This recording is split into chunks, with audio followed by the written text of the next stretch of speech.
کہہ رہے ہیں کہ جو یہ قصیدہ ہے در ہجو و اسپ، یہ بظاہر ایک گھوڑے کی ہجو ہے، یعنی یہ لگ تو رہا ہے کہ گھوڑے کی ہجو کی گئی، اس کی برائی بیان کی گئی ہے، لیکن اس کے پس پردہ فوجی نظام کی، جو مغل سلطنت کا ایک نظام تھا فوجدارانہ، تو کہہ رہے ہیں کہ اس کی ابتری کا گویا یہ ایک مرثیہ ہے۔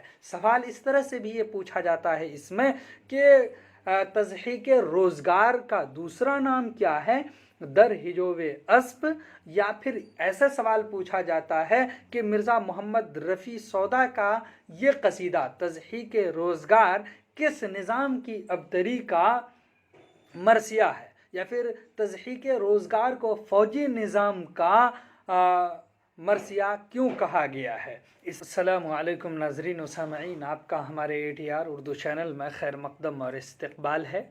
آج ہم آپ کے سامنے مرزا محمد رفیع سودا کا ایک بہترین قصیدہ، جس کا عنوان ہے قصیدہ در ہجو اسپ المسمى به تضحیک روزگار، اس کو پیش کریں گے۔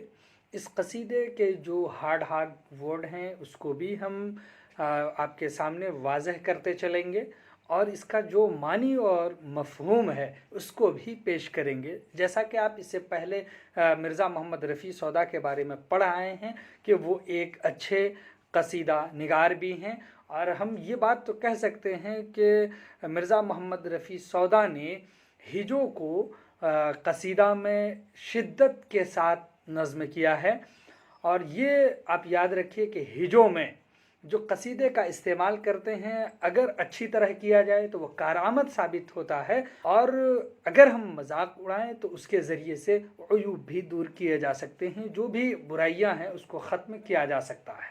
اور یہ کام بہت اچھی طرح سے مرزا محمد رفیع سودا نے اپنی اس نظم اور قصیدے کے ذریعے سے کیا ہے۔ تو آئیے اس کی نظم یعنی جو قصیدے کے روپ میں ہے اس کو دیکھتے ہیں۔ اس کا پہلا لائن ہے چرخ جب سے ابلق ایام پر سوار، رکھتا نہیں ہے دست عنا کا بیک قرار۔ اب یہاں پر پہلا لفظ ہے چرخ۔ چرخ کا مطلب ہوتا ہے آسمان، فلک۔ دو لفظ ہے ابلق ایام، یوم کی جمع ہے ایام، اور یہاں پر جو ہم بولتے ہیں ابلق جو بول رہے ہیں تو اس کا مطلب ہے یعنی چت کبڑا گھوڑا، یعنی یہ اس طرح سے بھی اس کو ہم بولتے ہیں کبھی کبھی کہ وہ گھوڑے جس کے چاروں پیر وائٹ ہوں یا یعنی سفید ہو، یا پھر ایسا گھوڑا جس کے جسموں پر الگ الگ رنگ ہو، ایسے گھوڑے کو ہم کہتے ہیں ابلق۔ تو یہاں پر جو بات کہی گئی ہے اس کو بھی آپ ذہن میں رکھیں کہ جب سے ابلق ایام پر چرخ سوار ہے، یعنی مصیبت و علم اس سے مراد ہے، رکھتا نہیں ہے دست عنا کا بیک قرار۔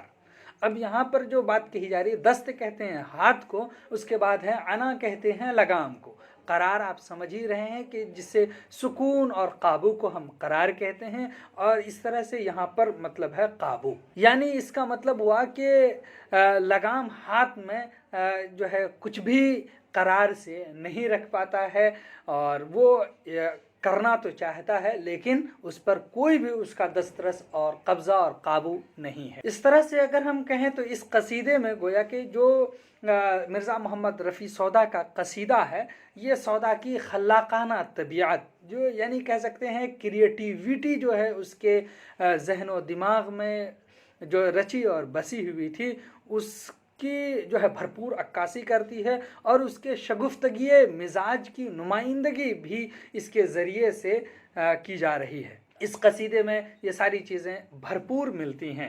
اس میں گویا کہ شگفتگی میں ہمیشہ ایک تلخی کا احساس بھی ہوگا، اور اسی طرح سے کہہ رہے ہیں کہ جو یہ قصیدہ ہے در ہجو اسپ، یہ بظاہر ایک گھوڑے کی ہجو ہے، یعنی یہ لگ تو رہا ہے کہ گھوڑے کی ہجو کی گئی، اس کی برائی بیان کی گئی ہے، لیکن اس کے پس پردہ یعنی فوجی نظام کی، جو مغل سلطنت کا ایک نظام تھا فوجدارانہ، تو کہہ رہے ہیں کہ اس کی ابتری کا گویا یہ ایک مرثیہ ہے۔ سوال اس طرح سے بھی یہ پوچھا جاتا ہے اس میں کہ تضحیک روزگار کا دوسرا نام کیا ہے، दर हिजोवे अस्प, या फिर ऐसा सवाल पूछा जाता है कि मिर्ज़ा मोहम्मद रफ़ी सौदा का ये कसीदा तज़हीक रोज़गार किस निज़ाम की अबतरी का मरसिया है, या फिर तज़हीक रोज़गार को फ़ौजी निज़ाम का मरसिया क्यों कहा गया है। इस तरह से इस बात को अगर आप गौर करना चाहें तो इस शेर को आपको अच्छी तरह से समझना ही होगा। उसके बाद देखिए कह रहा है कि जिनके तवीले बीच कोई दिन की बात है, हरगिज़ अराक़ियो अरबी का न था शुमार। लफ्ज़ है तवीले। तवीले कहते हैं अस्तबल की तरह की एक जगह है, यानी जो बग़ैर छत के भी हो सकती है, या फिर ये भी मीनिंग है कि जिसमें जानवर बांधे जाते हैं, बंधे रहते हैं, ये इसको हम कहते हैं तवीले।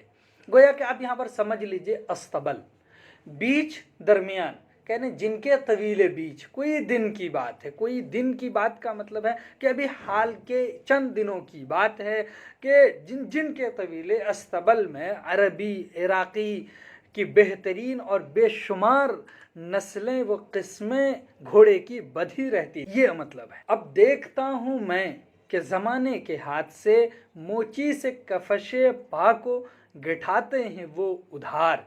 अब देखिए कि इस शेर में कितने सरल अंदाज में कहा कि हम अब ये देख रहे हैं, मैं खुद से देख रहा हूँ कि ज़माने के हाथों से जो ऊपर नीचे, ये ज़माना किसी का नहीं है, ये किसी को ऊपर किसी को नीचे, यानी ज़ेरो ज़बर करता ही रहता है। तो ये ज़माने के हाथ से कैसे लोग, कितने अच्छे भाले लोग बुरे हो गए या बुरे लोग अच्छे हो गए, मैं देख रहा हूँ। दूसरे लाइन में मोची से कफशे पा को गठाते हैं वो उधार, यानी कफशे पा, ये दो लफ्ज़ है। पा कहते हैं पाँव को। अब उसके बाद जो लफ्ज़ है कफश, कफश कहते हैं जूती को, यानी पाँव की जूती। इसका मतलब है जो घोड़े के पाँव में लगाते हैं उस वो मुराद है। यानी वो क्या कर रहे हैं, मोची से हम लगाने पर मजबूर हैं, वो भी क्या, उधार। उधार में ये काम हम मोची से के ज़रिए से कर रहे हैं। उसके बाद है शेर के तन्हा वले न दहर से आलम ख़राब है, खिस्सत ने अक्सरों से उठाया है नंगो आर। अब यहाँ पर है कि वले कहते हैं अकेले, मगर तन्हा अकेले को कहते हैं। वले आप लेकिन को भी कह सकते हैं, वले काम नहीं चलेगा, यानी लेकिन काम नहीं चलेगा। तो यहाँ पर है तन्हा वले, यानी मगर अकेले, न दहर से आलम ख़राब है। सिर्फ इस वजह से दहर कहते हैं, ज़माने को आलम कहते हैं, दुनिया को, कहा कि इससे जो है दुनिया ख़राब नहीं है। खिस्सत ने, कंजूसी को, मनहूसी को, ख़राबी को खिस्सत कहते हैं।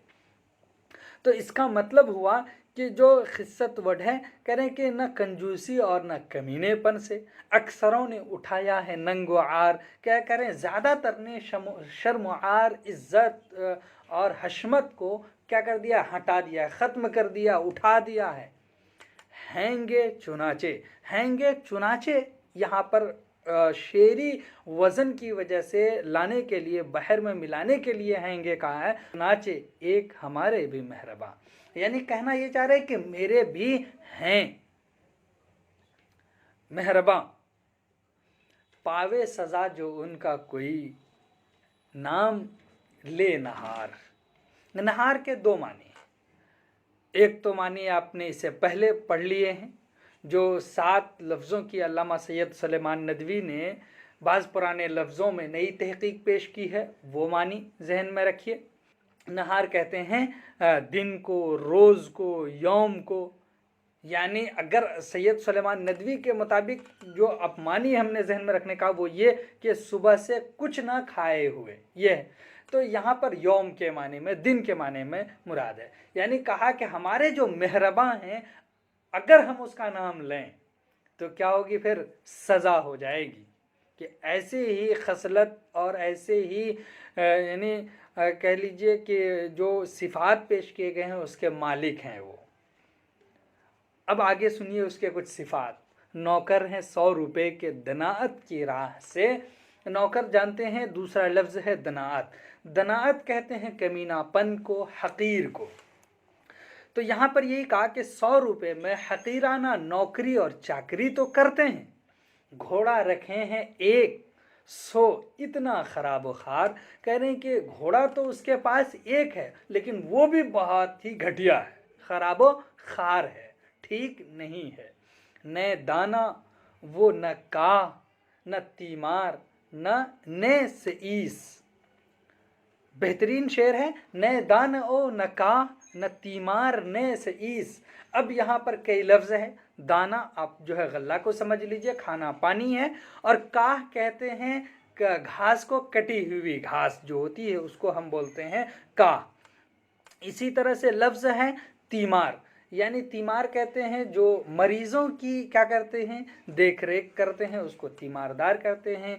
तो यहाँ पर है एक लफ्ज़ तीमार। उसके बाद लफ्ज़ है सईस। सईस कहते हैं घोड़े की देख रेख करने वाला, वो मुलाजिम जो घोड़े की खिदमत के लिए रखा गया हो उसको साइस सईस कहते हैं। तो कह रहे हैं ये सारी चीज़ें उसके पास नहीं है। घोड़ा जो रखा है और फिर उसको उसके लिए यानी जो गल्ला पानी होना चाहिए, उसके लिए जो इंतज़ामात होने चाहिए, उनमें से एक भी इंतज़ाम उसके पास नहीं है। रखता हो जैसे अस्प गिली तिफल शीरखार। यहाँ पर भी जो बात कही जा रही है नहायत सरलता से ये कही जा रही है कि रखता हो जैसे अस्प गिली।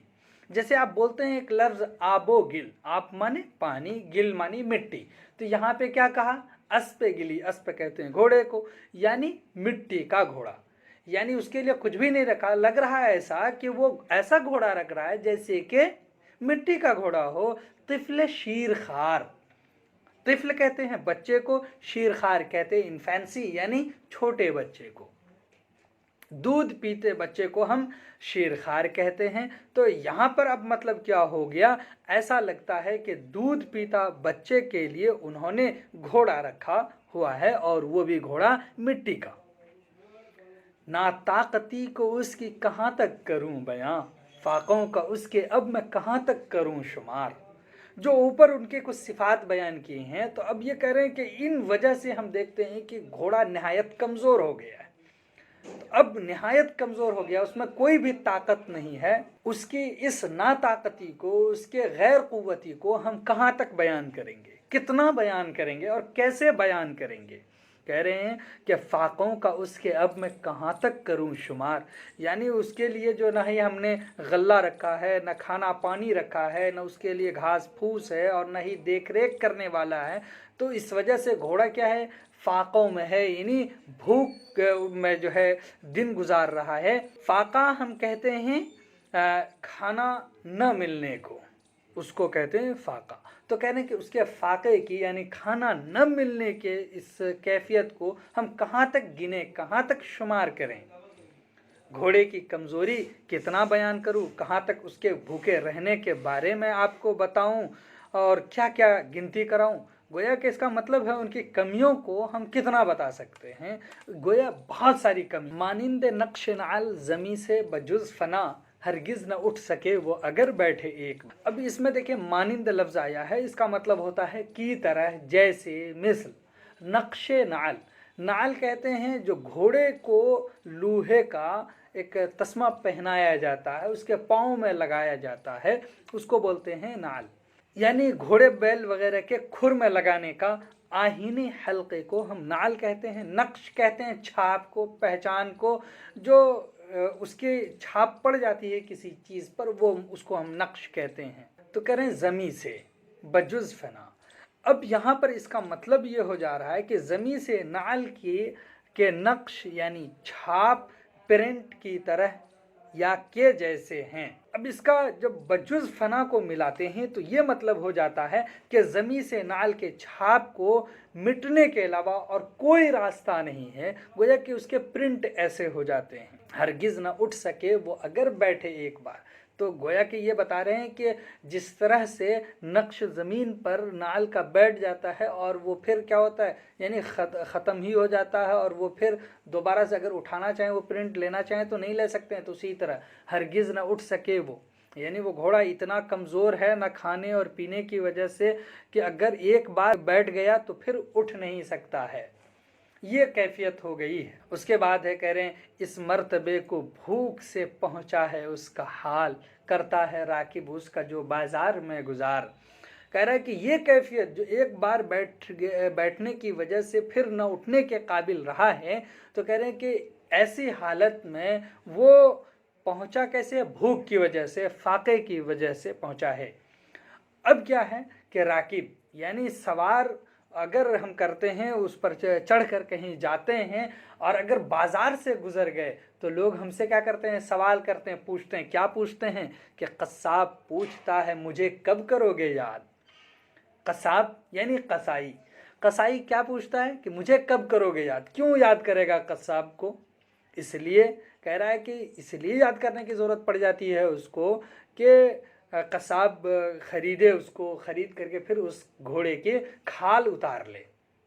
कह रहा उम्मीदवार हम भी हैं, कहते हैं यूं चमार, चमार भी उसके उम्मीदवार हैं। तो इसका मतलब ये है कि अगर कसाब जो है घोड़े को लेने के बाद वो उसको ज़बह करेगा, करने के बाद फिर उसकी खाल उधेड़ देगा, हटा देगा, तो फिर उसके बाद वो क्या करेगा, चमार के काम आ जाएगा। चमार क्या करेगा, उससे चीज़ें बना लेगा, जूते मोज़े वगैरह जो जो चीज़ें बनती हैं चमड़े की, वो चीज़ें वो बना लेगा और बनाकर फिर वो फ़रोख्त करेगा। इसीलिए चमार भी क्या है, उम्मीदवार हैं। गोया के घोड़े की बहुत ही बुरी हालत हो चुकी है, यानी मरियल टाइप के वो घोड़े। दो फौजी निज़ाम भी गोया के मुग़ल का ऐसा ही हो चुका। तो उस पर देखिए कि किस तरह से घोड़े के पसपर्दा में उसकी खिंचाई की जा रही है, मजाक उड़ाया जा रहा है मुग़ल सल्तनत के फौजी निज़ाम का। अब उसके बाद आगे है, जिस दिन से उस कसाई के खूंटे बधा है वो, गुजरे है उस नमत उसे हर ले लो। नमत कहते हैं असल में मिस्ल को। जिस दिन से उस कसाई के खूंटे बधा है, वो घोड़ा जिस दिन से उसके खूंटे बध गया है, तो कह रहे हैं कि गुजरे है उस जैसे हर लैलो नहार, हर शबो रोज़, हर रात। ये लैल और नहार एक दूसरे के अपोजिट वर्ड हैं। हर रात अख्तरों के तई दाना बूझ कर, देखे है आसमां की तरफ हो के बेकरार। हर रात, अख्तर कहते हैं सितारा को, तो कह रहे कि अख्तरों के तई दाना बूझ कर, कह रहे हर रात सितारों की तरफ देख कर, समझ बूझ कर, देखे है आसमान की तरफ, बेकरार होकर देख रहा है। खत्ते शुआ को, खत कहते हैं लकीर को और शुआ कहते हैं रोशनी को। वो समझ दस्त ए गया, यानी बे आबो गया वर्ड बोलते हैं, यानी बे आब पानी न होना, गया कहते हैं घास फूस को, यानी आप घास को समझ लीजिए। तो कह रहे हैं कि वो रोशनी की लकीर को देखकर समझ गया, समझ रहा है कि हर दिन ज़मीन पर आपको पटके है बार बार। हर दिन ज़मीन पर गोया कि वो उसको पटक रहा है और बार बार पटक रहा है। इस तरह से यहाँ तक जो है बहुत दिलचस्प अंदाज में, यानी कारआमद अंदाज में जो है खिंचाई की गई है, मजाक उड़ाया गया है। देखे है जब वो तोबड़े और थान की तरफ, खोदे है अपने सुम से कुएं टापे मार मार। तोबड़े कहते हैं वो थैला जिसमें घोड़े को खाना खिलाते हैं, गोया के जिसको हम थान भी बोलते हैं, जहाँ पर हम घास दे करके घोड़े को खाना खिलाएं, वो है तोबड़ा। हाँ, तो उसकी तरफ देख रहा है। अब ये भी देख रहा है, खोदे है अपने सुम से कुएं, यानी अपने पाँव को, खुर को ज़मीन पर मार रहा है, मार के उसको गड्ढा कर दे रहा है। इतना गड्ढा कर दे रहा है कि उसको यहाँ पर कुएं से ताबीर किया। टापे मार मार कर, अपने पाँव को ज़मीन पर मार मार कर इतना गहरा कर दिया है कि वो कुआं की मानिंद हो गया है इस कदर ज़ईफ़ के उड़जावे बाव से, बाव कहते हैं हवा को, यानी इस कदर निहायत ज़ईफ़ कमज़ोर। कह रहे हैं कि इतना कमज़ोर है कि वो हवा के एक ज़ोर से, एक हल्के से झोंके से उड़ जाए। मेखें गर उसके थान की होवें न उस्तवार, उस्तवार कहते हैं मजबूत को, मेखें कहते हैं खूंटे को, कील को। कह रहे हैं कि अगर उसके थान की जो मेखें, कीलें, और ये अगर मजबूत नहीं हो तो वो उड़ जाएं। इस तरह से फिर उसके बाद कह रहा है कि न उस्तुखवा न गोश्त, न उसके पेट में, कह रहा है कि न ही हड्डी है न गोश्त पोश्त है, यानी कुछ भी नहीं है। धोंगे है दुम को अपने के जूं खाल को लहार, गोया के वो अपने दुम को हिला रहा है, जो एक खाल का ہے حصہ ہے بنا ہوا ہے اور اس کے پاس کچھ بھی نہیں ہے، ہر زخم پر زبس کے بھنکتی ہیں مکھیاں، یعنی گویا کہ اس کی وجہ سے زخم بھی ہو گئے ہیں اور اس پر مکھیاں اڑ اڑ کر بیٹھ رہی ہیں، کہتے ہیں اس کے رنگ کو مگسی اس اعتبار، یعنی اس کی وجہ سے اس کو یعنی مگسی رنگ کا کہنے لگے ہیں، اور یہ مگس کہتے ہیں مکھی کو ہی۔ القصہ ایک دن، یہاں سے گویا کہ اب مکالمہ شروع ہو رہا ہے، بات چیت شروع ہو رہی ہے، دیکھیے دو طرفہ گفتگو ہے۔ القصہ مختصر یہ کہ ایک دن مجھے کچھ کام تھا ضرور، ایک دن ہمیں کوئی کام درپیش ہو گیا، ہمیں ایک کام آ گیا، تو آیا یہ دل میں جائیے گھوڑے پہ ہو سوار۔ دل میں کیا آیا کہ یہ کام ہے تو ہم گھوڑے پر سوار ہو کر جاتے ہیں اور کام کرائیں گے۔ رہتے تھے گھر کے پاس قزارہ وہ آشنا، یعنی جس کا گھوڑا تھا وہ گھر کے پاس ہی رہتے تھے۔ قزارہ اتفاقاً، آشنا دوست، رفیق، جان پہچان، جاننے والا، یہ سارے معنی ہیں آشنا کے۔ کہہ رہے ہیں کہ وہ جان پہچان، وہ رفیق اور دوست وہ ہمارے گھر کے پڑوس ہی میں رہتا تھا، اتفاق سے۔ مشہور تھا جنہوں کی، گویا کہ اسی کی تشریح ہے یہ، مشہور تھا جنہوں کنے وہ اسپ نابکار۔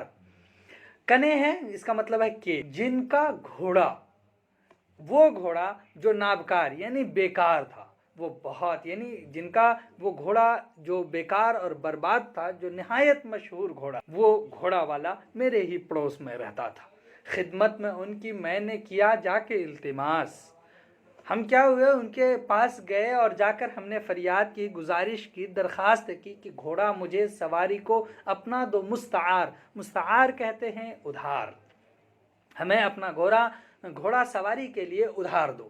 فرمایا تب انہوں نے کہ اے مہربان من، انہوں نے کیا فرمایا کہ اے مہربان من، آپ جو ہم پر جو یہ مہربانی کرنے آئے ہیں، تو ایسے 1000 گھوڑے کروں تم پہ میں نثار۔ تم کیا سوچتے ہو کہ ہم تم کو گھوڑے نہیں دیں گے، گھوڑا دیں گے؟ ایسے 1000 گھوڑے تم پر ہم قربان کر سکتے ہیں، لیکن کسوں کے چڑھنے کے لائق نہیں یہ اسب۔ انہوں نے یہ کہا کہ ایسے 1000 گھوڑے ہم آپ پر قربان کر سکتے ہیں، لیکن جو ہم قربان کر سکتے ہیں تو پہلے اس گھوڑے کی صفات بھی تو جان لیجئے کہ کیسے گھوڑے ہیں یہ۔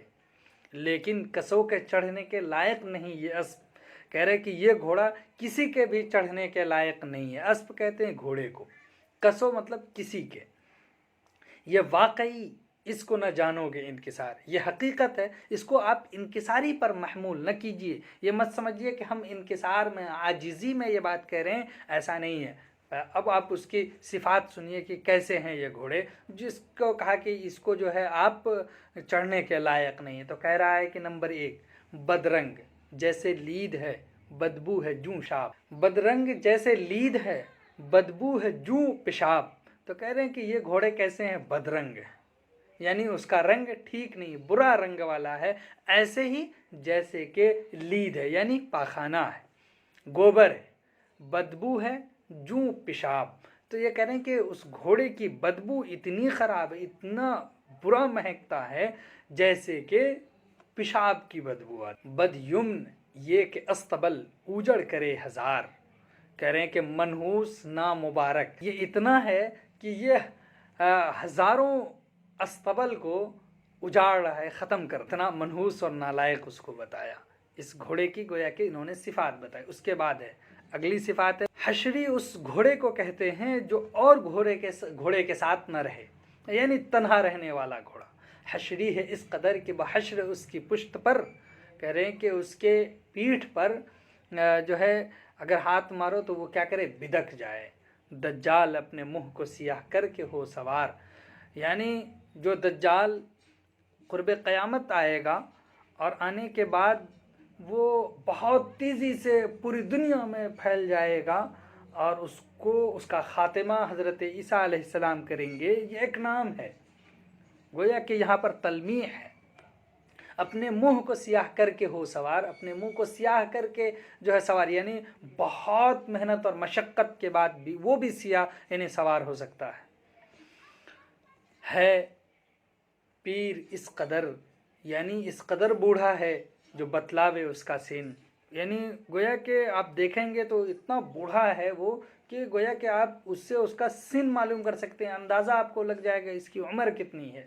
पहले वो लेके रेग बयाबां करे शुमार।